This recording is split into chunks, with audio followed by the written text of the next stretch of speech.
Hi friends, முத்து Meena lovers. இன்றைக்கான episode என்னென்னு கேட்குறதுக்கு ரெடியாக நீங்கள் இந்த மாதிரி விஜயை வந்து வெளியே வந்து பார்த்துட்ருக்கா. கேட்டை விட்டு வெளியே வந்து யாராக வராங்களா அப்படின்னு சொல்லி. அதுக்கப்புறம் அவங்க ஹஸ்பண்டை வழி அனுப்புறதுக்காக வாங்க நீங்கள் அப்படின்னு சொல்லி வெளியே வந்து காரில் ஏற்றி விடுறா. இப்போ 2 பேருக்கும் ஒரு சின்ன ரொமான்ஸ் நடக்குது. அதுக்கப்புறம் முத்து வந்து கண்ணில் காட்டுறான், மீனாக்கிட்ட பாரு அப்படின்னு சொல்லி. அப்புறம் 2 பேர் பார்த்து சிரிக்கிறாங்க. அதுக்கப்புறம் எல்லாம் போகிறாங்க. ஸ்ருதி கேட்குறா என்னன்னு.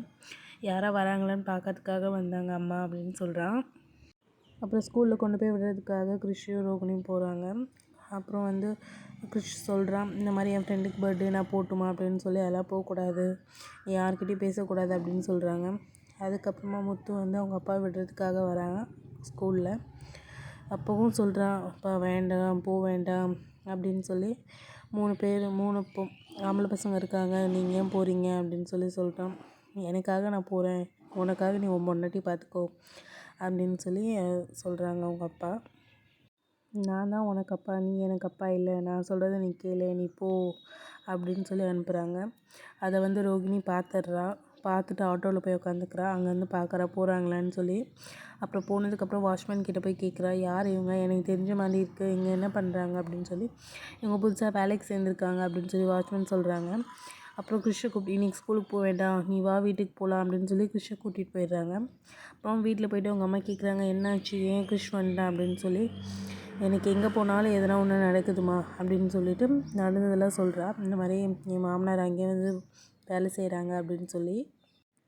வேலை செய்கிறாங்கன்னு சொன்னோன்னே, சரி விடு, என்ன நீயே எல்லா உண்மையும் சொல்லிவிடுமா அப்படின்னு சொல்லி. இதுக்கப்புறம் சொன்னால் அவ்வளோதான், என் மாமியார் என்ன பண்ணுவாங்கன்னு எனக்கு தெரியாது, நானும் அந்த நாளுக்கு தான் வெயிட் பண்ணுறேன், எனக்கு தெரியும்ன்ட்டு. பார்க்கலாம் எனக்கு தெரியுதுன்னு. அதுக்கப்புறமா இந்த மாதிரி பேசிக்கிறாங்க 2 பேரும். பேசிவிட்டு அப்புறமா கிளம்பலாம் சரி அப்படின்னு சொல்லிவிட்டு. அப்புறமா ஒரு மனுஷ் ஃபோன் வருது, இந்த மாதிரி ஒரு இடத்துக்கு போகணும், நீ வா பில்டிங் பற்றி அப்படின்னு சொல்லிவிட்டு. அப்புறமா அந்த 3 கோடி பில்டிங் இருக்குல்ல, அதுக்கு போகலான்னு, பீச் ஹவுஸ் அதுக்கு போகலான்னு சொல்லி கிளம்புறாங்க.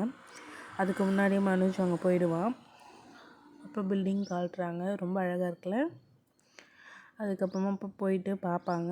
அப்புறமா அவன் சொல்லுவான், இந்த மாதிரி நல்லா படித்தவங்களுக்கு, நல்ல வேலை பார்க்குறவங்களுக்கு தரணும் தான் அந்த பில்டிங் நான் நினச்சேன், அதே மாதிரி நீங்களும் அமைஞ்சிட்டீங்க அப்படின்னு சொல்லுவாங்க.